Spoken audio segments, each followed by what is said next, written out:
Hello everyone, here is another video on marine insurance, and in this I am going to tell you about some important topic related to marine insurance. First is here about the voyage. The provisions which are covered under the Indian Marine Insurance Act 1963 related to the voyage will be described here. In this, first of all we should know about the voyage policy. जैसा कि हमें पता है कि voyage policy एक particular voyage का risk cover करती है, ठीक है। इसमें हम टाइम को नहीं देखते और रिस्क हमारा वहाँ से स्टार्ट हो जाता है जब शिप जो है पर्टिकुलर वॉयज के लिए स्टार्ट होती है, और जब तक वो अपने डेस्टिनेशन पे नहीं पहुँच जाती तब तक वो रिस्क जो है वहाँ कवर मिलता है। तो ये पॉलिसी ज़्यादातर हमारी जो है कार्गो के लिए ली जाती है। In this way we can say where the contract is to insure the subject matter at and from one place to another, then this policy is called as voyage policy. Now, implied condition as to commencement of risk. Here is section 44 related to the implied condition about the commencement of risk कि किस time risk start होता है। तो जब voyage policy के according जब ship जो है एक पर्टिकुलर प्लेस जहाँ से इंश्योरेंस उसका कवर दिया गया है वहाँ से अपनी जो है वॉयज को स्टार्ट करती है। In case of voyage policy ये ज़रूरी नहीं होता कि शिप जो है उसी प्लेस पे होनी चाहिए जिस प्लेस से उसको जो है वॉयज स्टार्ट करनी है। कॉन्ट्रैक्ट जब लिया जा रहा है, इंश्योरेंस का कॉन्ट्रैक्ट जब किया जा रहा है उसी टाइम पे शिप उसी प्लेस पे हो जहाँ से जो है कमेंसमेंट रिस्क का होगा, ये ज़रूरी नहीं है। लेकिन शिप को विद इन रीज़नेबल टाइम अपनी जो वॉयज है वो स्टार्ट करनी चाहिए। और अगर डिले होता है कमेंसमेंट में, बहुत ज़्यादा डिले हो जाता है, तो इंश्योरर जो है कॉन्ट्रैक्ट को अवॉइड करता है, क्योंकि ये एम्प्लॉयड कंडीशन होती है कि डिले उसमें नहीं होना चाहिए। अगर डिले रीज़नेबल है या सर्कमस्टांसेस ऐसे हैं जो इंश्योरर को पता थे, तो उस केस में इंश्योरर जो है डिले को वेव कर सकता है, इंश्योरर कवर वहाँ पे मिल जाएगा insure. Then alteration of port of departure, section 45 में कहा गया है कि अगर शिप का जो डिपार्चर है किसी और प्लेस से होता है जो पॉलिसी में मेंशन किया गया है उसकी जगह, तो इंश्योरर जो है कॉन्ट्रैक्ट को अवॉइड कर सकता है।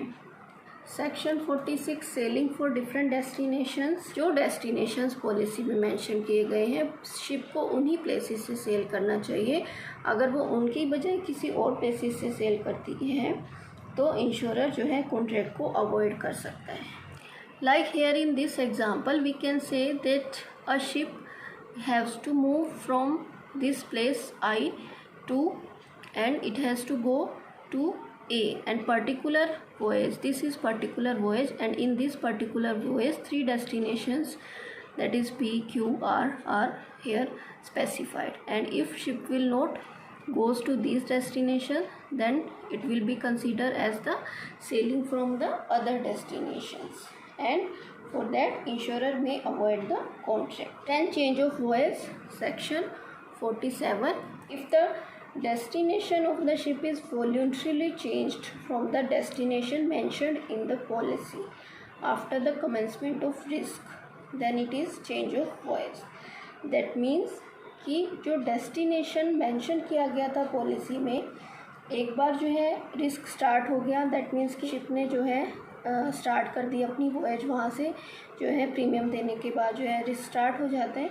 तो उसके बाद शिप के जो मास्टर था उसने अपनी इच्छा से क्या किया कि शिप को किसी और डेस्टिनेशन जो कि मेंशन नहीं था पॉलिसी में उसके थ्रू आगे वो ले गया, तो ये चेंज ऑफ वॉयज माना जाता है। तो अगर इस तरीके से चेंज ऑफ वॉयज होते हैं तो इंश्योरर डिस्चार्ज हो जाता है अपनी लायबिलिटी से, और जिस टाइम में चेंज किया गया है उसी टाइम से वो अपनी लायबिलिटी से फ्री हो जाता है। बाद में ये नहीं कहा जा सकता कि लॉस के होने से पहले शिप जो है पर्टिकुलर मेंशन डेस्टिनेशन पे ही आ गई थी, ठीक है। तो इस तरीके से हम यहाँ पे देखते हैं कि ये जो वॉयज है, वॉयज जब चेंज होता है तो चेंज ऑफ वॉयज की वजह से जो है डेविएशंस आती हैं। The deviations comes under the section 48। Change of route is known as deviation, ठीक है। Like here in this we can see here that a ship is sailing from India to America. We can consider I and A. For sailing from I to A, this is the particular route. You can see here that in this route there are the three destinations P, Q and R. But if ship is here in starting point, starts here its journey from here, then risk commences, right? And after that क्या हुआ कि P जो है destination, वहाँ पहुँचने के बाद इसने अपना रूट आगे जो है सीधा यहाँ से Q पे जाने की बजाय इसने क्या किया, यहाँ से अपना रूट जो है S पे ले लिया, ठीक है। बाद में इसने क्या किया कि ये यहाँ S से जो है यहाँ पे R पे आ गई, ठीक है। दैट मीन्स कि ये सेम रूट पे आ गई। अब अगर यहाँ पे लॉस होता है बाद में, जैसे कि इस प्लेस पे आने के बाद कोई भी प्रॉब्लम हुई, शिप में आग लग जाती है या समथिंग लाइक कुछ भी प्रॉब्लम होती है, तो जो इंश्योर्ड पेरिल्स में कवर है, तो उस केस में ये एक्सक्यूज़ नहीं दिया जा सकता कि जो लॉस है, लॉस से पहले शिप ने अपना डेस्टिनेशन कवर कर लिया था, मतलब वो सेम जो है रूट के थ्रू ही वहाँ पे आई थी। तो हम जैसे डेविएशन की यहाँ बात कर रहे थे, जो कि मैंने आपको एग्जांपल के थ्रू बता दिया है। तो एक शिप जब डेविएट हो जाती है अपने रूट से बिना किसी लॉफुल एक्सक्यूज़ के, तो इंश्योरर अपनी लायबिलिटी से डिस्चार्ज हो जाता है जिस टाइम पे शिप ने डेविएशंस किया है। तो इस टाइम पे ये इमैटेरियल माना जाता है कि शिप ने वही रूट रीगेन कर लिया था लॉस से पहले। जैसा कि अभी एग्जांपल में हमने देखा, पी से उसने एस पे मूव किया और एस से वो दोबारा आर पे, मतलब उसी रूट पे आ गई है। लेकिन यहाँ पे ये माना जाएगा कि जो वॉयस थी उसमें डेविएशंस आ गई। तो ये जो डेविएशंस है वॉयस की, ये कब मानी जाती हैं? अगर शिप के लिए जो है particular voyage course of voice बताया गया है और उन डेजिग्नेटेड वॉयस के थ्रू जाने की बजाय जो भी पॉलिसी में मेंशन किया गया है, शिप जो है डिपार्ट हो जाती है, अलग हो जाती है उस रूट से, ठीक है। और या फिर वॉयस जो है स्पेसिफिकली डेजिग्नेटेड नहीं किया गया है पॉलिसी के थ्रू, लेकिन एक यूजुअल और कस्टम मैनर में जो है जो पर्टिकुलर रूट है उस तरह की जो है शिपमेंट के लिए यूज़ फॉलो किया जाता है, तो उस रूट की बजाय अगर कोई और रूट फॉलो करते हैं तो वो भी डेविएशंस में माना जाता है, ठीक है। तो आपकी इंटेंशन क्या रही है डेविएशन की, ये मैटर नहीं करता। ओनली अगर डेविएशन है तो इंश्योरर जो है अपनी लायबिलिटी से डिस्चार्ज हो जाता है। Then several ports of discharge that is described under section 49। तो इसमें भी यही है कि शिप को जो है अलग अलग पोर्ट्स जो मेंशन किए गए हैं पॉलिसी में, उन्हीं जो है पोर्ट्स के थ्रू उसको जाना होता है। जो भी ऑर्डर बताया गया है पॉलिसी में, उसी ऑर्डर को फॉलो करना होता है। अब बिना किसी स्पेसिफिक रीज़न के जो है वो उसको चेंज नहीं कर सकती। तो अगर वो ऐसा नहीं फॉलो करती तो वो डेविएशन माना जाता है, ठीक है। तो जो डिस्चार्ज के पोर्ट हैं वो मेंशन भी हो सकते हैं पॉलिसी में।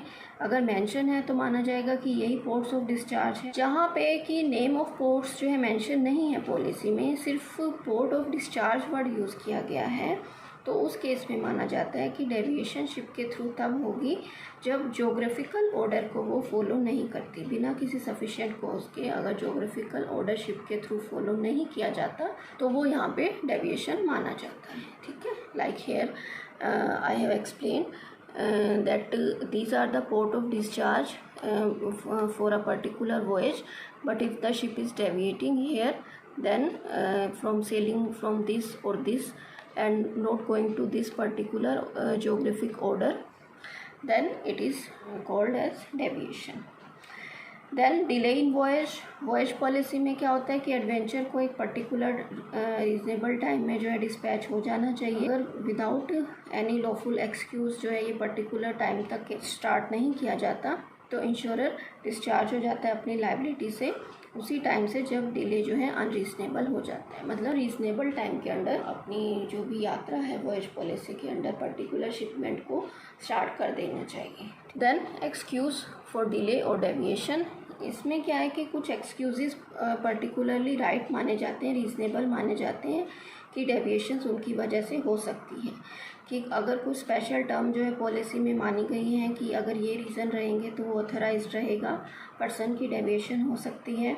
ऐसे ही कुछ ऐसे सर्कमस्टांसेस जो मास्टर या उसके एम्प्लॉयर के जो है बियॉन्ड हो जाते हैं कि वो शिपमेंट को सही टाइम पे स्टार्ट नहीं कर पाता, या कोई और ऐसी एक्सप्रेस या इम्प्लाइड वारंटी है जिसको पूरा करने के लिए कभी कभी शिपमेंट को लेट करना पड़ता है, या शिप की सेफ्टी के लिए ज़रूरी है, सब्जेक्ट मैटर की सेफ्टी के लिए ज़रूरी है कि कुछ डिले कर दिया जाए। जैसे हम मान सकते हैं कि मान लो कि कूलर एरिया में आपको पता लग जाता है कि समुद्री लहरें बहुत ज़्यादा हैं और तूफ़ान आने वाला है, और उसी टाइम पे आपको जो है वॉयज वहाँ से स्टार्ट करनी है, तो ये पता है कि ये सब्जेक्ट मैटर और शिपमेंट के वो ले जाई जा रही है, उसके लिए ठीक नहीं रहेगा, तो थोड़ा सा टाइम जो है वो डिले वहाँ पे किया जा सकता है और ये रीज़नेबल माना जाएगा। ठीक है, तो जहाँ पे ह्यूमन लाइफ को सेव करना है या शिप को किसी डिस्ट्रेस से बचाना है या किसी खतरे से बचाना है, तो वहाँ पे जो है ये डिले को रीज़नेबल माना जा सकता है। So this was all about our today's topic. Thank you all. Have a nice day, and I hope everything is very well clear to you. Stay safe, stay healthy. Thank you all.